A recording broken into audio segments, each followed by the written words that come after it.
Saudara, usai menggeledah Kementerian Pertanian dan Rumah Dinas Menteri Syahrul Yassin Limpo, KPK menyebut dugaan korupsi di Kementerian Pertanian naik penyidikan dan sudah ada tersangkanya.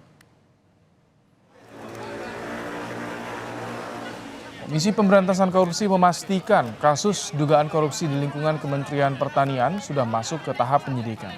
Tak hanya menggeledah rumah dinas Menteri Pertanian dan kantor Kementerian Pertanian untuk mengumpulkan bukti, penyidik KPK juga telah melakukan gelar perkara untuk kasus dugaan korupsi di lingkungan Kementerian Pertanian. PLT Jubir KPK Ali Fikri menyebut sudah ada penetapan tersangka namun belum dapat disampaikan ke publik.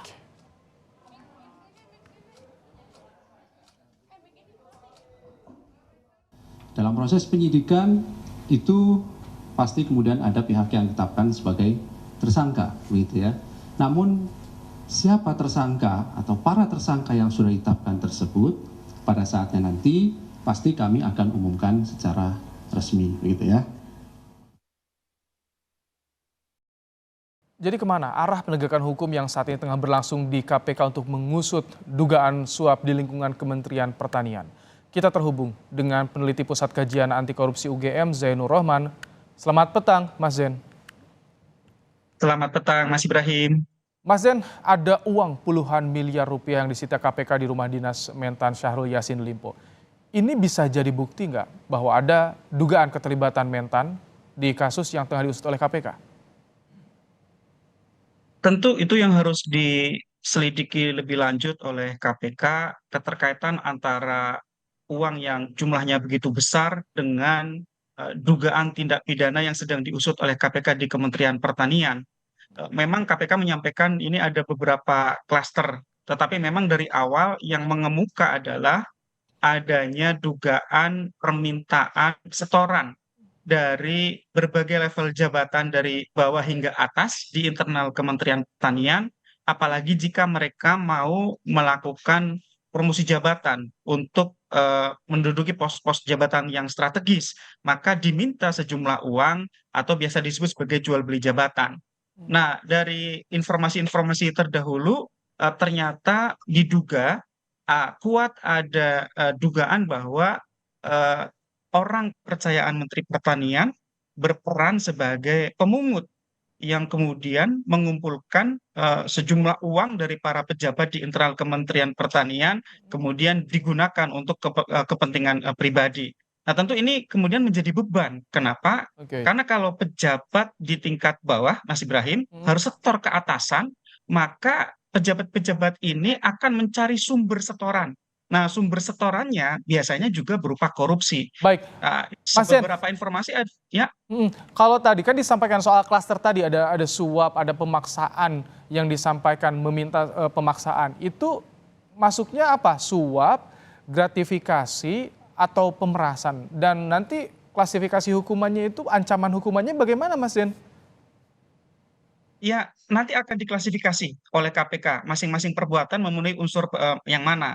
Ketika misalnya sekadar menawarkan kepada para pejabat di internal Kementerian Pertanian untuk menduduki jabatan tertentu dengan membayar sejumlah uang, tentu mungkin di situ bisa menggunakan pasal suap. Ada meeting of mind, kesamaan maksud antara pemberi dan penerima. Pemberi memberikan sejumlah uang dengan tujuan agar penerima uangnya itu meloloskan yang bersangkutan menjadi pejabat di internal Kementerian Pertanian. Atau yang kedua, jika tanpa ada maksud, tanpa ada meeting of mind, maka di situ adalah gratifikasi. Atau yang ketiga, jika tidak ada keinginan dari pemberi untuk memberikan, tetapi dipaksa oleh oknum-oknum, oleh pihak-pihak di dalam Kementerian Pertanian, maka itu masuk dalam kategori pemerasan. Nah, nanti itu juga sangat bervariasi dari sisi pidananya. Lebih Nah, berat yang yang saya mana, Mas justru Zain? soroti adalah, ya, Lebih berat yang mana ancamannya? ya tentu kalau dilihat dari masing-masing itu yang kategorinya sangat serius adalah suap dan pemerasan. Nah, yang paling bawah adalah dari sisi gratifikasi. Nah, Mas Ibrahim, saya justru ingin soroti bahwa korupsi ini saya percaya telah menimbulkan banyak korupsi-korupsi lain di internal Kementerian Pertanian. Kenapa, Mas Ibrahim? Karena untuk setor untuk mengumpulkan uang, para pejabat ini juga melakukan korupsi dengan cara apa?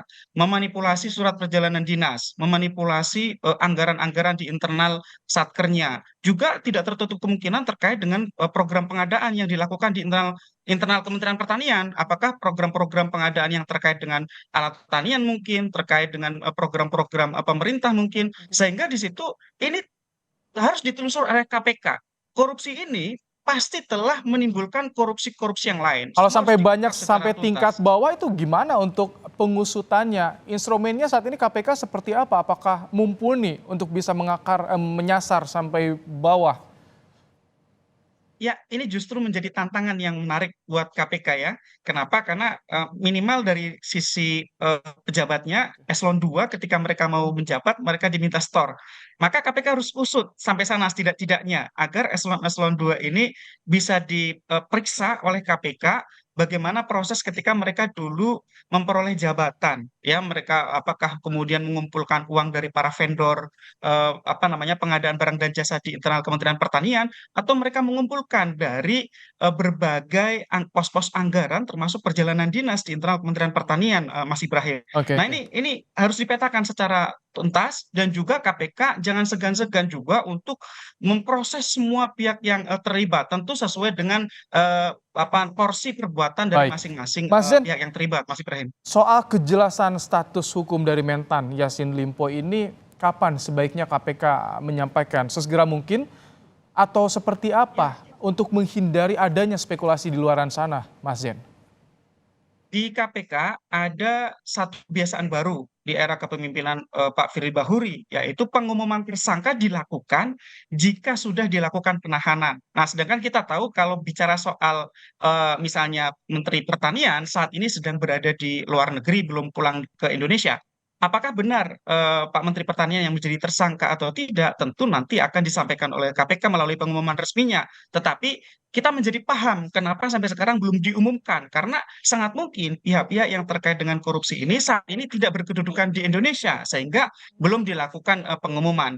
Nah, tentu saya berharap semua pihak yang sedang disidik oleh KPK saat ini bersikap kooperatif dan nantinya kalau memang yang menjadi tersangka misalnya adalah Menteri Pertanian, maka biasanya KPK akan melakukan penahanan baru melakukan pengumuman dan itu baru bisa dilakukan ketika Menteri Pertanian pulang ke Indonesia. Tetapi sekali lagi, apakah Menteri Pertanian yang menjadi tersangka atau bukan? Kita harus tunggu pengumuman resmi dari KPK, Mas Ibrahim. Baik, tapi kalau Anda lihat konstruksi proses hukum perkara yang tengah dibangun KPK seperti apa? Penggeledahan sudah dilakukan, ada uang juga yang disita di rumah dinas dan juga di ruang Mentan dan Sekjen di Kementan sudah digelar.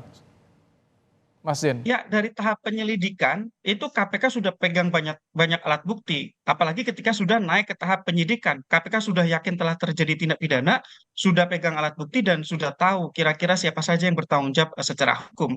Nah, dari informasi awal kan kita juga sudah dapat informasi tentang pengumpulan uang yang diduga dilakukan oleh orang kepercayaan Mentan dan uniknya orang ini adalah orang bawaan. Dulunya bukan pegawai Kementerian Pertanian, yang bersangkutan dulunya adalah pegawai di salah satu daerah. Daerah tersebut juga merupakan daerah ketika dulu Mentan menjabat, kemudian dibawa. Jadi mengikuti eh, apa pejabatnya begitu ya. Kemudian diduga yang bersangkutan melakukan banyak gerak-gerik di internal Kementerian Pertanian dan diduga melakukan operasi-operasi Baik. pengumpulan dana untuk kepentingan Itu pribadi informasi dari sementara yang Anda peroleh ya, Mas Zen ya? betul, tentu Baik, informasi resmi baru bisa kita dapatkan ketika nanti konferensi pers pengumuman tersangka dan juga baik. akan kita lihat secara lengkap nanti keterangan pers dari KPK, Mas Ibrahim. Terima kasih Mas Zainur Rohman, peneliti Pukat UGM telah menyampaikan insight-nya untuk proses hukum yang tengah berjalan di KPK saat ini. Terima kasih Mas Zain.